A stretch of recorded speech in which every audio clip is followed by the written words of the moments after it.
दोस्तों नमस्कार, मैं हूं केशरी पांडे और आप देख रहे हैं अनकट क्राइम कवरेज।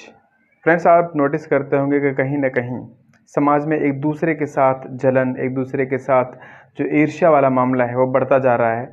लोग इस अपनी ईगो को सेटिस्फाइड करने के लिए कहीं ना कहीं अपने परिवार में ही इस तरीके की योजना बनाते हैं कि उस योजना का जो रिजल्ट होता है वो ये होता है कि उस परिवार में किसी की जान भले न चली जाए, लेकिन उस आदमी की ईगो सेटिस्फाई होनी चाहिए। ये घमंड, ये अहंकार, इस तरीके की जो अनरियलिस्टिक जो नेगेटिव चीज़ें हैं ये लगातार लोगों में बढ़ती जा रही हैं और जो ईमानदारी और ऑनेस्टी जो है वो लोगों में कंटिन्यूसली कम होती चली जा रही है। आज की जो सच घटना मैं आपको बताने जा रहा हूं दोस्तों, ये उत्तराखंड के रुद्रपुर की है। दरअसल रुद्रपुर में एक थाना क्षेत्र है जिसका नाम है ट्रांजिट कैंप थाना। अगर आप रुद्रपुर उत्तराखंड के होंगे तो शायद आपको ये थाना क्षेत्र ज़रूर पता होगा, क्योंकि ये काफ़ी फेमस है। यहाँ पे एक फैमिली होती है, इस फैमिली में दो भाई होते हैं। दरअसल दोनों भाई में क्या होता है कि जो बड़ा भाई होता है उसकी डेथ हो चुकी है होती है। उसकी वाइफ और उसका एक बेटा जिसकी उम्र इस समय 17 साल है, दो ही लोग उस फैमिली में होते हैं। और दूसरा भाई जो होता है वो छोटा है, उसके पास उसकी बीवी है, उसकी 3 बेटियां हैं, उसका कोई बेटा नहीं है। और जो बड़ा भाई होता है वो इस दुनिया से भले ही जा चुका होता है, लेकिन उसने अपने परिवार के लिए बहुत कुछ बनाया, अपने बच्चे, अपने बीवी के लिए बहुत संपत्ति छोड़ गया।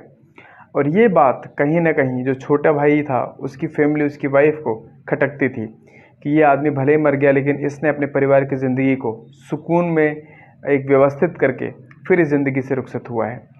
और कहीं ना कहीं जब परिवार में लड़ाई झगड़े इन सब का माहौल होता तो छोटे भाई का परिवार बड़े भाई के परिवार पे हावी होने की कोशिश करता, लेकिन बड़े भाई का जो बेटा था जिसकी उम्र इसमें 17 साल थी, जो इसमें हाई स्कूल का छात्र था, वो कभी भी अपनी माँ को नीचे नहीं होने देता था। उसका एक ही मोटो रहता था कि मेरे पापा भले ही नहीं हैं, लेकिन मैं अपनी ज़िंदगी को भरपूर तरीके से जीऊँगा, आगे बढ़ूँगा, अपनी माँ को हर वो सुख दूँगा जो उसको वो जो डिज़र्व करती है। और कहीं ना कहीं ये चीज़ें चाची को बहुत खटकती थी। फाइनली रिज़ल्ट ये होता है कि चाची जो होती है वो लगभग 1.5 साल 2 साल पहले HIV की मरीज हो चुकी होती है।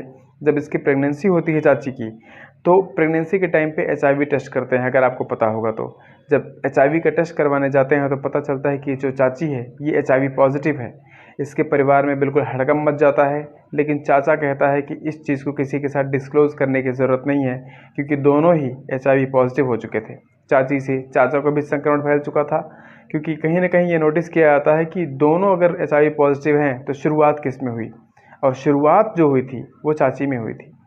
अब ये 29 साल की जो चाची थी उसके दिमाग में एक खौफनाक प्लान आता है, और प्लान ये था कि ये जो भतीजा है मेरा 17 साल का, अगर मैं किसी न किसी तरीके से इसको अपने अंडर में कर लेती हूँ तो ये कहीं ना कहीं मेरे लिए एक बेनिफिशियल सौदा होगा। और इस तरीके से वो जो चाची होती है अपने भतीजे को अपने प्यार की गिरफ्त में बांधती है और उसके साथ जो फिजिकल रिलेशन होता है वो बना लेती है। और ये जो ट्रांसमिट होता है डिजीज़ HIV का, वो उसके भतीजे में ट्रांसफ़र हो जाता है। और इस तरीके से जब इस चीज़ को ये लोग नोटिस करते हैं समाज वाले, तो इनके ऊपर बिल्कुल हड़कंप मच जाता है, क्योंकि गांव में किसी किसी को पता होता है कि ये जो औरत है, इसकी फैमिली जो है, ये कहीं ना कहीं एक संक्रामक रोग से परेशान है।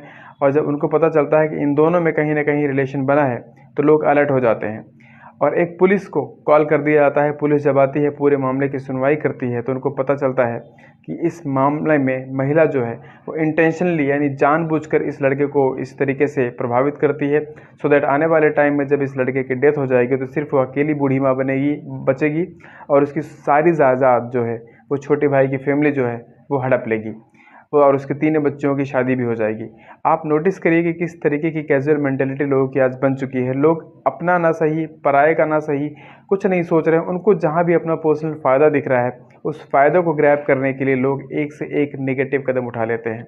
ये आज की बात नहीं है, ये सालों, 2 सालों, 100 सालों, 1000 सालों से चलता आ रहा है, और आने वाले टाइम पे शायद ये बढ़ता ही जाएगा, क्योंकि कहते हैं ना कि कलयुग में ये चीज़ें लगातार बढ़ती ही जाएंगी, कम नहीं होंगी। ऐसा ही अगर कुछ आपके पास है, आपके साथ आसपास कुछ ऐसा हो रहा है, तो इन चीज़ों पर नज़र बनाए रखें। ऐसा कुछ मामला है तो अपने बच्चों को, अपने कलीग्स को, अपने भाई बंधुओं को, दोस्तों को अलर्ट रखें, क्योंकि कहीं कोई ऐसा ना हो जो आपके पास आपको फांसने के लिए तैयार हो। आशा करता हूँ वीडियो आपको इन्फॉर्मेटिव लगी होगी तो सपोर्ट करिएगा सब्सक्राइब करके। जय हिंद, जय